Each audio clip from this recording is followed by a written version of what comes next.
Greetings, ladies and gentlemen, lads and ladettes. Welcome to my YouTube channel. Of course, this is myself, Racquet, and this is a video me going through a tier list specialized by myself. Of course, I've already done a Dragon Ball FighterZ tier list. Why not venture into another game that I'm not all too well familiar with and attempt to analyze it? So yeah, that's going to be fun, especially considering this one has just been released. But I think it's going to be fantastic. I've gathered some opinions off a lot of peers, some people who are very professional with their battle royale games, FPSs, and have accumulated them, and I still, for the most part, agree with what I initially thought.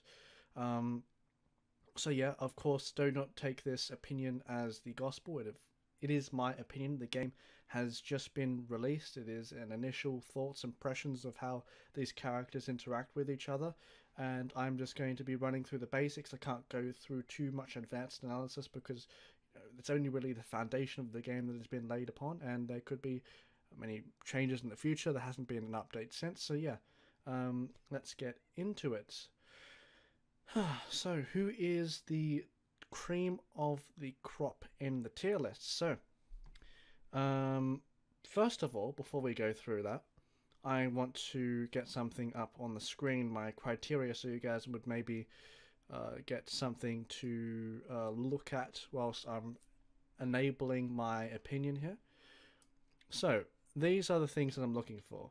Teamwork, which I think goes hand in hand with utility, mobility, and their solo play.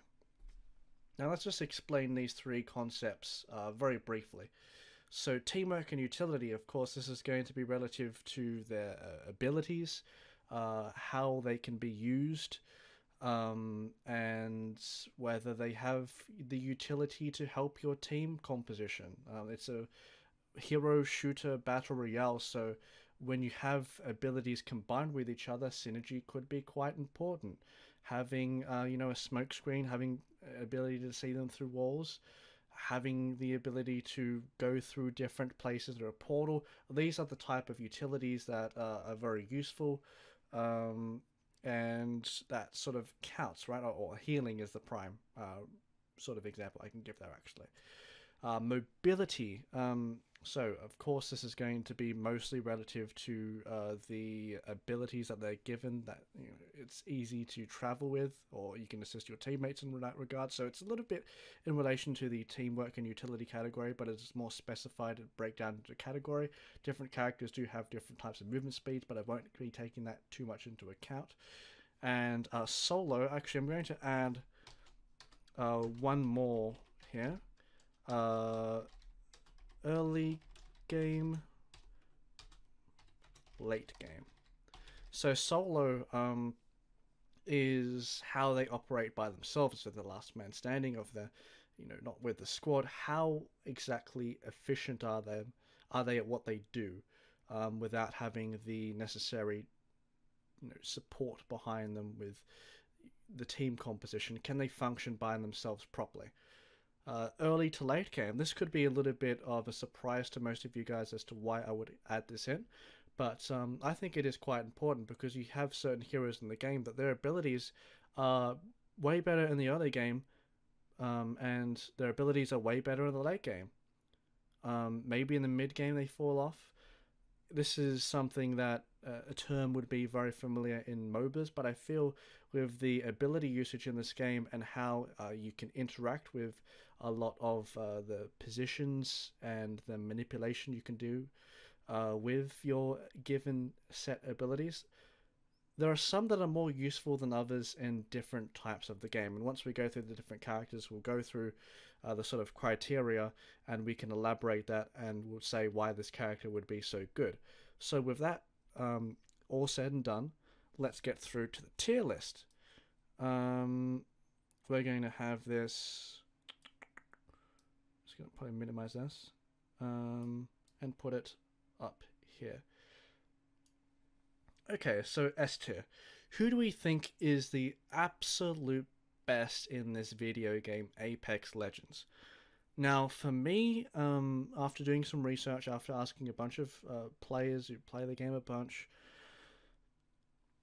I, for the most part, have been getting very mixed results. But For me, it is pretty obvious.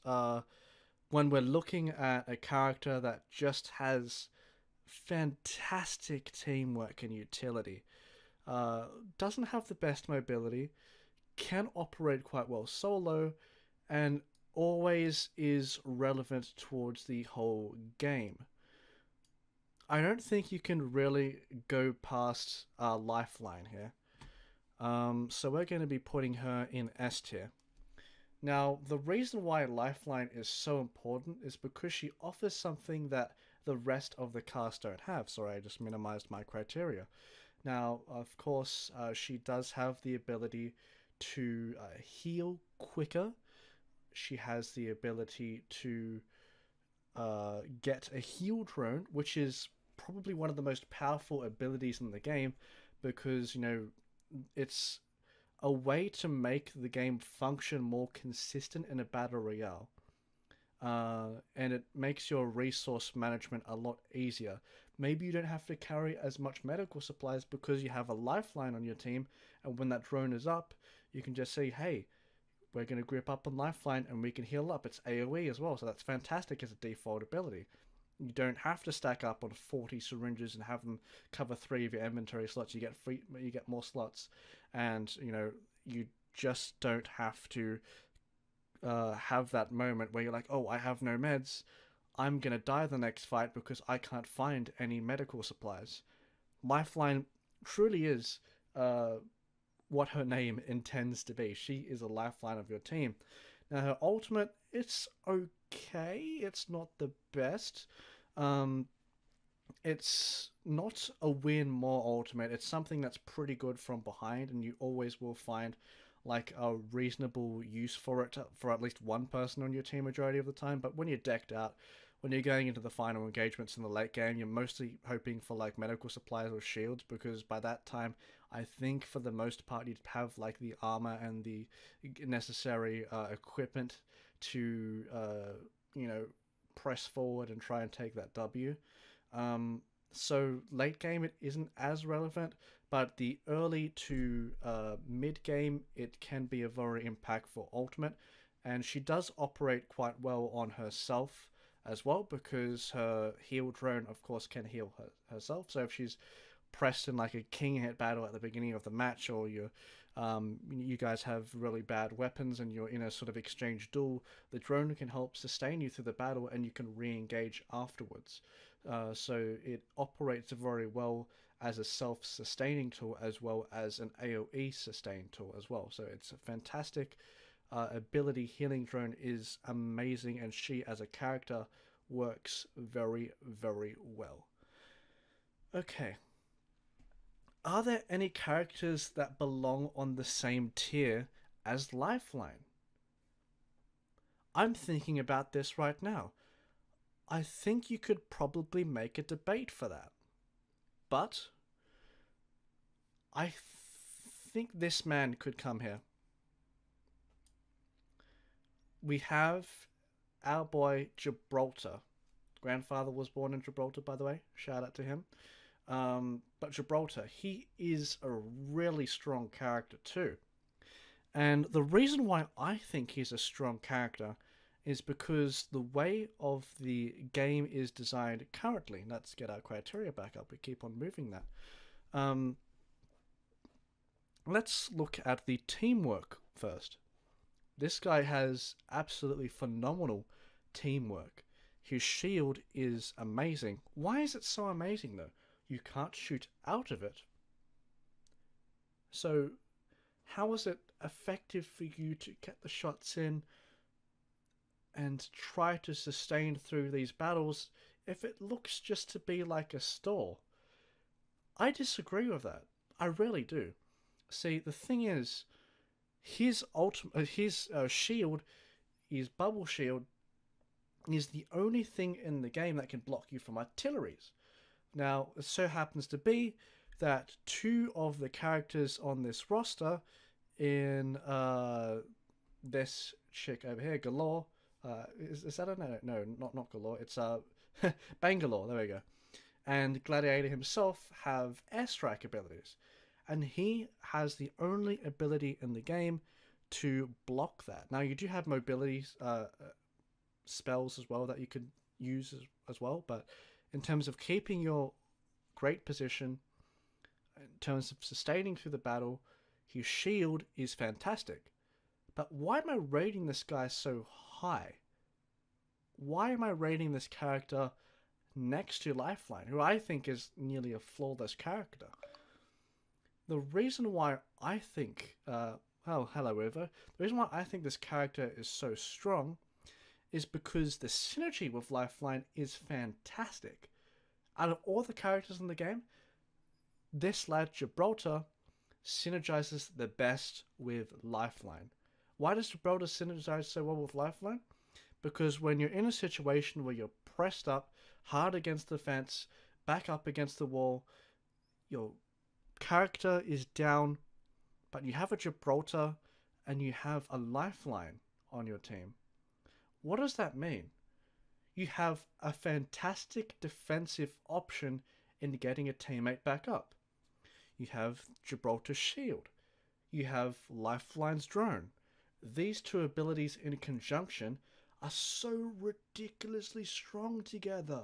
Not only can you use it to recover teammates, but mid-battle it's fantastic as well. If you're just in the middle of a gunfight, you can plop out Gibraltar's shield. Then you can heal inside of it with a drone. And it is within the same range, the radius, that everyone can have the benefit of getting those drone heals as well. So it's not like it's out of range. You can place it perfectly. It's fantastic. He interacts so well with the best character in the game, and that's why I'm going to put him in S tier. I don't think he's necessarily as good, pound for pound, as Lifeline. His ultimate is fantastic, though. It's a great defensive utility option. This guy, of course, he doesn't have the best mobility, and he isn't really that well on functioning. He isn't that good at functioning by himself. His personal shield is pretty good, but it's not the best tool. People overrate that ability, I feel. But he has a very good lockdown kit, and if you are in a very good position, or if you're in the middle of a gunfight in the middle of nowhere, this guy has your back in trying to re-establish and take control back of the game. Whether you're snowballing your lead or you're trying to get back into it, Gibraltar is going to be the character that is going to be leading the charge for your team along with Lifeline. That's why these two characters are S tier in my opinion. So, A, B, C, and D. Okay. I'm pretty confident in this. We're going to have Bangalore and A. I'm pretty sure that's how you pronounce the name. I apologize if that's incorrect. Now, I don't think Bangalore is S tier because she doesn't exactly possess the ridiculousness of the other two characters here. You can function without a Bangalore on your team. Now, in terms of her teamwork and utility, she has you pretty covered. She's pretty good. She has a 2-charge smoke screen that can be used, or a smoke grenade, I should say, where you can rotate a lot easier. You can, fake going through a choke. There are so many strategical options you can have of that ability, and she also enables what I would consider to be the bad characters in the game for them to function with that smoke screen itself. So she definitely does have a lot of good team synergies. Her mobility is great because she does have that sprint thing when she does get hit. So her mobility is fantastic as an individual character. Combine that with the solo, she can operate pretty well. She isn't the best by herself per se, but her smoke screen gives her opportunities to flank when unseen. And if they don't have, let's say, a Bloodhound on the team, you can probably successfully attempt to find a pathway to the enemy whilst being, tricky and cunning. So yeah, she's a pretty cool character. She's very well rounded. I wouldn't say she's absolutely crazy like these S tier characters right here, but she's very, very serviceable. Her early to late game. Let's explain this actually. I feel like through all of these characters, she is very, very defined in this department. She has a fine early game. She has a fine late game. When you look at these two characters, even though they're in the S tier, they're not as defined as you would think. Sorry, I pull that back down again. In that Lifeline, okay, her care package gets a little bit less irrelevant late game. Sure, his is still great, but the whole of her kit, sure, it doesn't function the absolute best late game. You look at our friend over here, Gibraltar. He can struggle a little bit early game, actually. I find that with the early duels, because he doesn't necessarily react, or he doesn't have the mobility as some other characters in the game, you can kite him around early game a little bit easier, and he's not going to get the loot as fast as other characters when you're looking for that sprawl situation. Once he does get in that situation where he does have the necessary tools, he can be strong, but he needs to get there. He's fantastic late game, though. Absolutely fantastic. In the mid game, certainly no power drop there either. But this character, Bangalore, is very, very defined. Her abilities work throughout the whole game very, very well. She's a character that is well balanced. She's going to be the stock standard, and no one will ever get pissed off at you if you pick her. She's a great character, just not absolutely like must pick in my opinion with these two S's over here. I feel like these two characters, that you want them in your team composition if you're looking for like a top tier meta team. And the rest, well, since there aren't any 3 S's, could be a little bit of a flex. You don't know. But yeah, she's going to be the first one that I'm going to put in A tier. Now, funnily enough, I'm going to have our friend here join the A tier too. Bloodhound. Now, I was considering putting Bloodhound on the S tier list, but he does have a little bit more flaws than I sort of originally entailed. And comparing him to those characters, I feel like he has better strength in other areas, but he isn't as well rounded, you see. So teamwork and utility, fantastic, absolutely wonderful.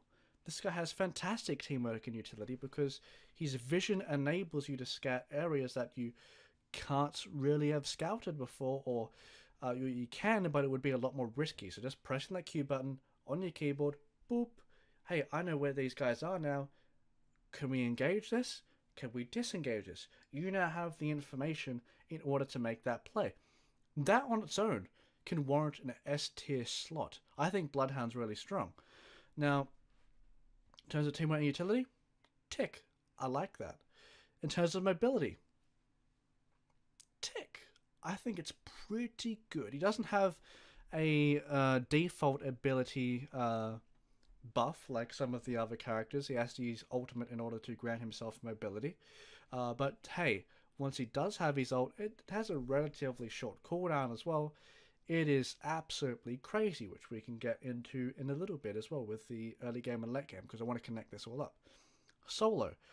He is probably the best solo character in the game. The reason why I say this is because, yes, his information is very, very crucial to the team, but at the same time, it is extremely crucial to the player, of course, as well, because of course, the team doesn't get the ultimate in conjunction. The ultimate is a really good sort of solo playmaker ability and tool that you can utilize. The reason why I really like the ultimate is because it can enable things that other characters can't do as well. People have been running around with peacekeepers and just pressing that ultimate key, sprinting up, you know exactly where they are, throw a utility out and charge in, because it's going to be very difficult for them to attempt to retaliate if you get the right angle on them and you know exactly where they are. It happens so quickly, and with a burst weapon or whatever you'd like to choose, you can really catch someone off guard, and the fact that your movement speed is so high, you can even get out with the right team comp too, with the backup. So yeah, in terms of his ability to make plays, it's really, really good. And solo, when he gets that information, and he knows like, oh, okay, so there's a person going over here, a person going over there. I don't have the numbers man advantage. I'm going to back off over here. It's very, very useful. The one problem that I see with this character is he doesn't have as much of a defined early to late game as other characters. Why is this? Because I said that his utility was pretty gosh dang good, right? Um, on the contrary, looking at it from another perspective as well, think of when his Q is going to be most useful. Of course, when you're peeking around corners and when you're approaching buildings. When does that happen the most, though? It happens when you spawn in, when you want to collect weapons, right? When you're looting buildings. And it also happens when you're in like a late game team fight, the zone starts closing in, people are hiding in very niche spots. That's when it's going to be very useful. But what have I left out there? I've left out the mid game. Why have I done that? Because it's a little bit tricky to use that ability mid game in the most useful fashion. It's fantastic early game. It's fantastic late game.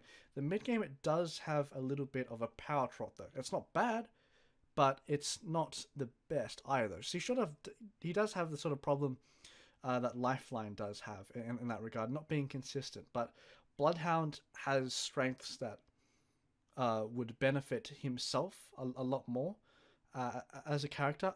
He's very close to S tier. He's more close to S tier out of any other character in the A tier slot, in my opinion. He's very, very close.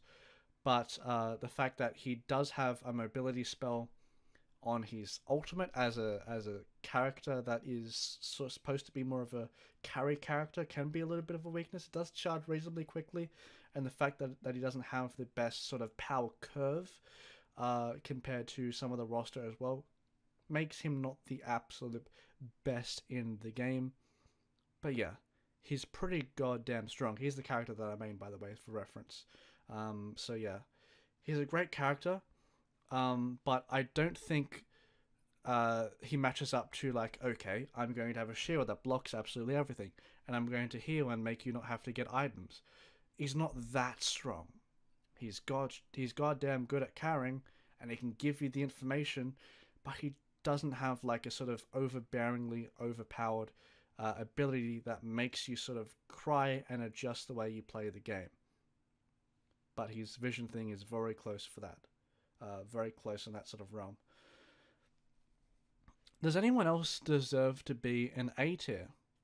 That's a good question. I think it could be debated. I certainly think it will. Let me think for a second here. Alright, I'm going to put the Wraith in A tier. Why am I putting the Wraith in A tier here? I was initially, when doing my analysis, I thought Wraith was one of the weaker characters in the game. I'm not gonna lie, but after doing some review, after accumulating my thoughts and seeing a lot more Wraiths in play, I think she's pretty strong. I would say she's probably one of the weaker A tier characters. I don't think she's as strong as Bloodhound, but I think you could probably have a debate with Bangalore. Bangalore is as sturdy as it gets, and I think Wraith does have her problems, but she is very good at what she does and wants to achieve. So, let's do some brief analysis right now. We have teamwork and utility. Now, this is a bit of a question mark, because in order for her utility to work for teamwork, it needs to be with ultimate.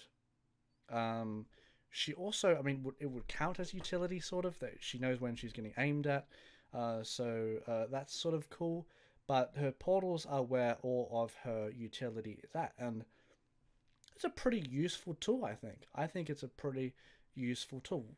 It is something that can get you out of sticky situations, and it can cause a very dramatic rotation.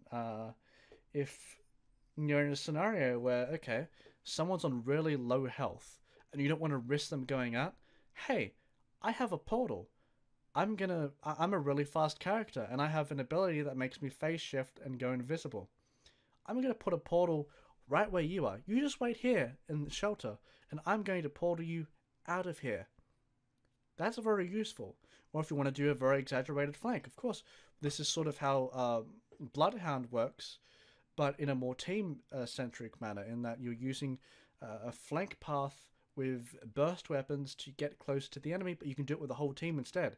It allows very crafty locations to be accessed because of that portal and its utility. And of course, that's not an understatement. It is an absolutely fantastic ultimate, reasonably short cooldown as well. So It certainly is something that I underestimated at the initial release, but after some brief review and a little bit of meditation, green tea, I've decided that it is a good ability. Her mobility is fantastic, probably one of the best mobilities in the game overall, which is important in battle royale games. Certainly, that's something that people do overlook. Mobility is a very important factor because when you're in these sprawl situations, you want to get out of the zone or whatever, or you're running away from people, mobility is what you're going to be relying on every single time, 100% of the time, in fact. She has great mobility. Her phase shift is fantastic. Grants confusion on the enemies. They barely know where you are sometimes. The animation's a little bit confusing, but it's a great get out of jail free card. You can use it to dodge animations. It's just really, really strong as an individual mobility spell. It doesn't have utility to the teammates, so that's definitely a downside. But it's very good in how she operates as a solo. So these two sort of link. And her basic ability enables her solo play, her flank play, her way to get out of sticky situations. Very, very, very solid. I think it is an ability that without it, she would be a little bit lackluster because she needs it in order for her portals to work out the best so you can get to that location quickly. So it's good that she has it because she certainly does need it and it works well in her kit. How does her power spikes work though? When is she most effective in the video game? Early game, she can get to places pretty quick. She's going to get weapons quick. She can escape you quick if you manage to find her. She has a weak weapon. You have a better weapon, but hey, I am the goddamn Wraith. I can get away from you. I'm going to find a better weapon, then I'm going to re-engage on you. That's a pretty good situation to be in a battle royale game. Certainly is. You get a second shot. You get a second chance. Her ultimate is not the best early game because I don't think for the most part you're going to be making these long exaggerated rotations with your teammates. It's a good escape tool in the early game. Yeah, I can give you that. But I think for the most part operates well to the mid to late game. That's where her ultimate shines. Where of course, yeah, as I've been alluding to earlier when I was explaining how ultimate functions, it is good in a versatile manner. If you want to protect people, if you want to flank, it will always function the way that you want it to. So it's great in terms of its utility.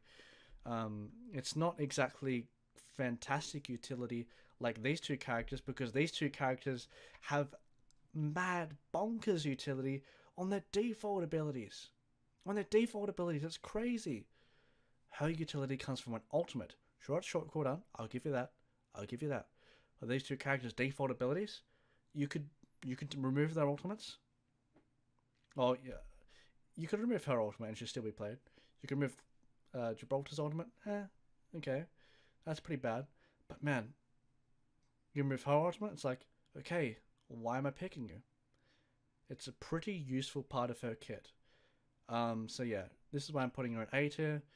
She's reasonably flexible. The problem is she doesn't really have that much synergy in team compositions if you're looking for like combos.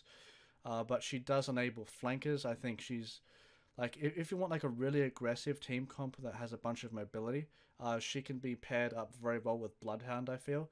But at the same time, you're going to miss out on one of these guys if you have these guys operating like that, right? So yeah, that's going to be a downside. So yeah, thank you to the Wraith. So here will be the next characters to have on the chopping block.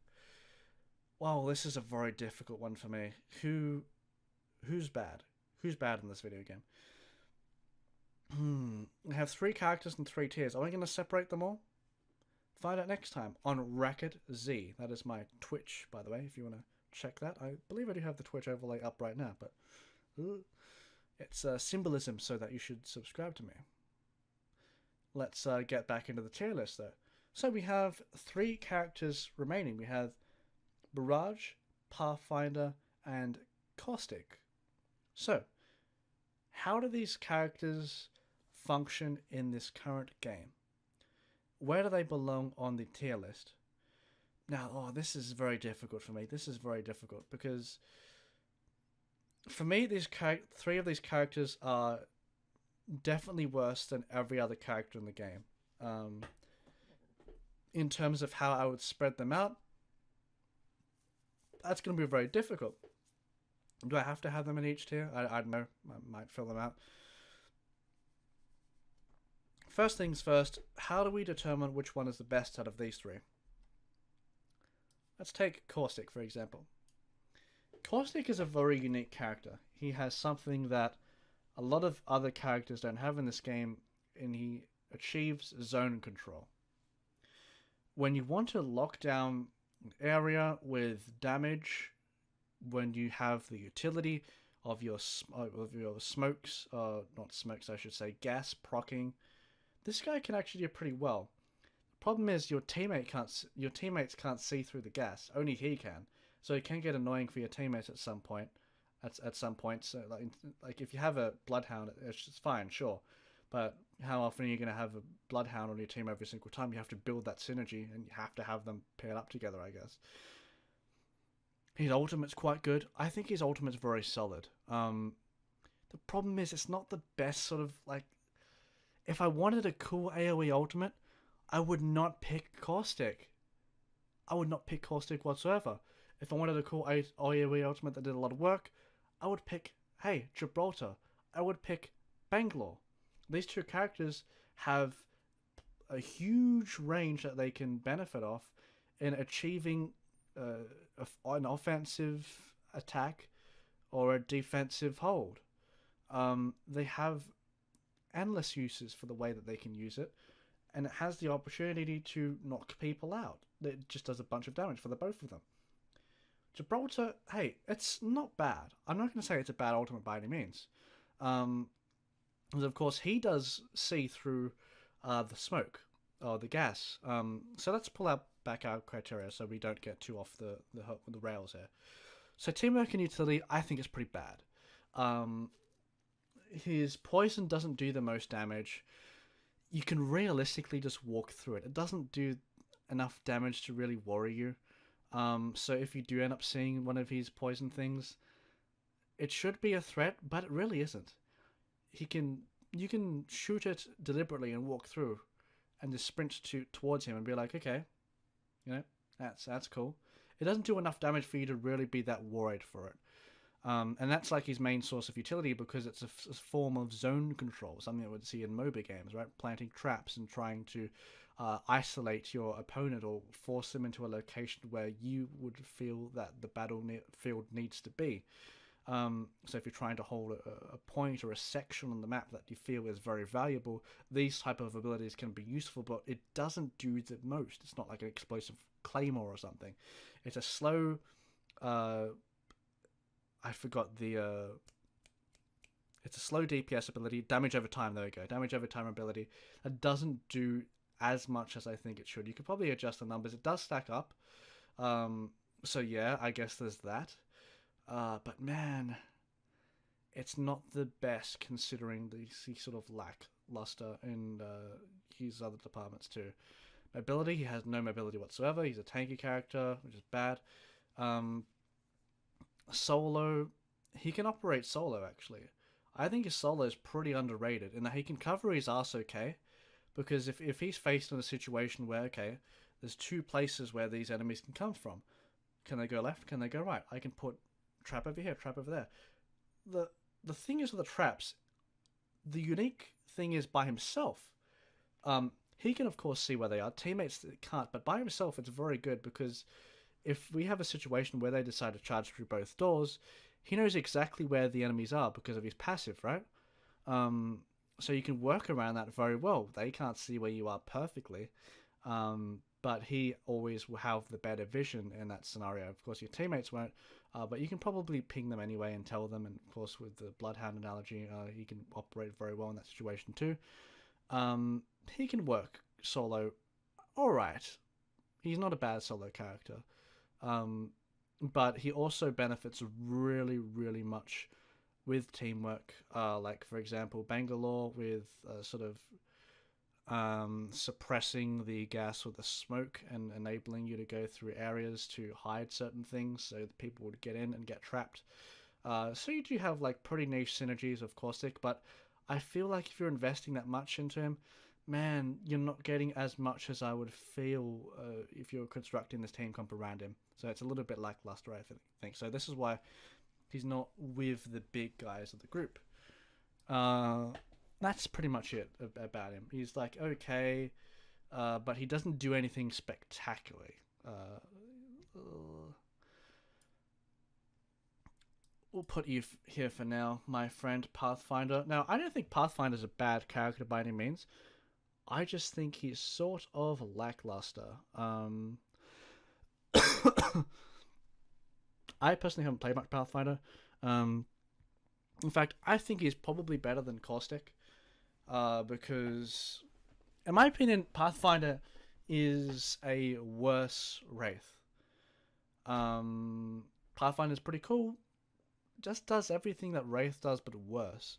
I could literally repeat everything that I said about Wraith, but instead of it being, A tier, it would be put down to C tier. They're very similar characters in what they want to achieve. Wraith is just a better character, in my opinion. I don't really have too much to say about Pathfinder. The grappling hooks can be okay, but it's as a short cooldown, I guess. And his personal grappling hook's actually fantastic. It's a great ability to run around the map. So his mobility is like off the charts. His mobility is fan-freaking-tastic. His ability to work solo is very, very good as well. The grappling hook does provide a lot of sort of escaping tools that he can need to go out of these sprawl situations. Utility, it's solid, but it's not amazing. It's not, shield or a heal or anything like that. And he doesn't really have a defined early to late game. It's always good to be fast with your teammates, so it's sort of like a static, okay, you can grapple to cool places, I get that. If you have good long-range weapons, Pathfinder's a little bit better, because you want to go to higher vantage points, and his grappling hooks are fantastic for that. So when you do have the correct setup and you pick Pathfinder, he can give you an easy path to positioning in a very efficient way for your team to operate. So that's good for Pathfinder. So yeah, I am going to overall put him probably in front of our little friend Caustic there. Now, maybe a controversial opinion, but I think personally our friend Mirage is the worst character in the game. Now, why do I think this? Because in a battle royale game, the sound of a bullet can be so useful in where the location of your enemy will be. And if his decoy works, and that you invest in shooting at him, he will most likely know where you are, right? Which is, hey, that's a very useful tool. It certainly is. But it's only decoys.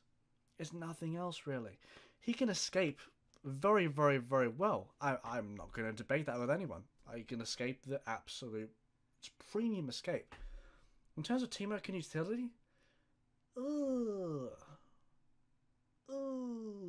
man, it's looking a bit rusty for him. With other guys, I could say, okay, we can, in the right way, we could use this ability. With Mirage, there's not really too much. It's a good distraction, I guess. That would class as teamwork, maybe. He has decent mobility. He can go invisible. He works fantastically by himself, may I add, actually. But he doesn't have a defined power spike. He's a very lackluster character. And this is when he's going to be the most strongest, by the way. Mirage is going to be at his most strongest on release.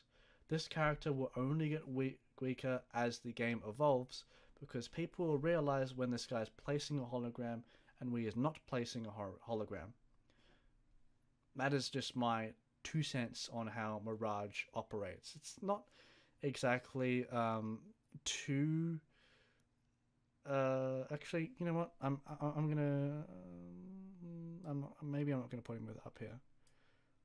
Did I put... okay.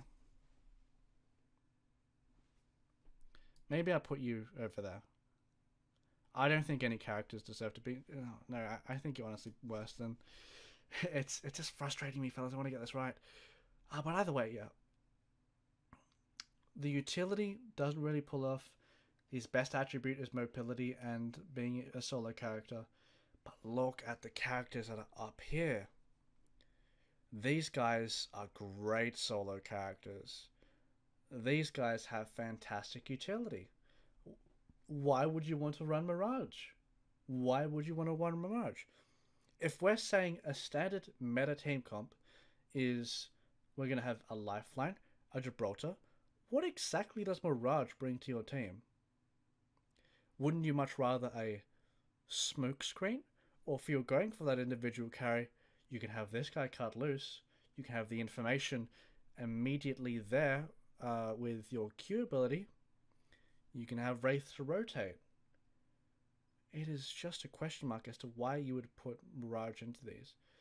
Maybe you can go for a very fast aggressive team comp and you'd have Bloodhound, Wraith, and Mirage, and you can just absolutely like blitz everyone, or maybe Pathfinder or whatever, because he's a very good mobile character. But man, otherwise I just can't justify him. I just really can't justify him. I think he's pretty weak. Maybe I just realize his decoy is a lot better than other people, because people seem to be saying he's like, oh, absolutely broken, or like the worst character in the game. I'm leaning to worst character in the game. Maybe Caustic could be worse.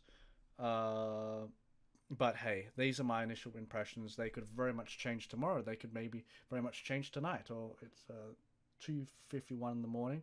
So yeah, you could change by the time I wake up. You never know.